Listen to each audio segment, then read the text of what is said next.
Welcome to JR news. Srikakulam జిల్లా సంతబొమ్మాలి మండలం కాపు గోదాయ వలసలో TDP YCP శ్రేణుల మధ్య జరిగిన ఘర్షణతో ప్రాంతంలో తీవ్ర ఉద్రిక్తత నెలకొంది. ప్రభుత్వ మెడికల్ కాలేజీల ప్రైవేటీకరణకు నిరసనగా వైసీపీ కోటి సంతకాల కార్యక్రమం భాగంగా రచ్చబండ సమావేశం నిర్వహిస్తుండగా టీడీపీ కార్యకర్తలు అక్కడికి చేరుకుని సమావేశాన్ని అడ్డుకునేందుకు ప్రయత్నించారు. వైసీపీ టెక్కల్ నియోజకవర్గ ఇన్ఛార్జ్ పేరాడ తిలక్ ముఖ్య అతిథిగా హాజరైన ఈ సమావేశంలో కొంతమంది టీడీపీ కార్యకర్తలు ర్యాలీకి చొరబడి వైసీపీ నాయకులపై దౌర్జన్యానికి దిగినట్లు స్థానికులు తెలిపారు. దీంతో కార్యక్రమం కొద్దిసేపు గందరగోళానికి గురైంది. మంత్రి అచ్చెన్నాయుడు అండతో టీడీపీ నాయకులు ఇలాంటి రౌడీయిజానికి పాల్పడుతున్నారని వైసీపీ నాయకులు ఆరోపించారు.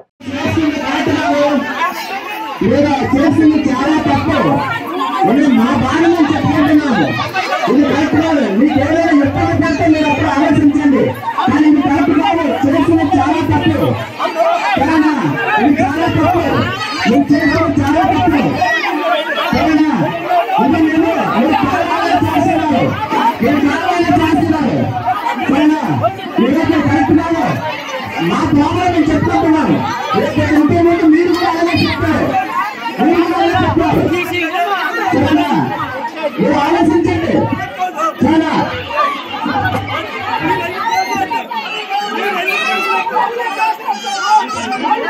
అన్ని కూర్చోండి సార్.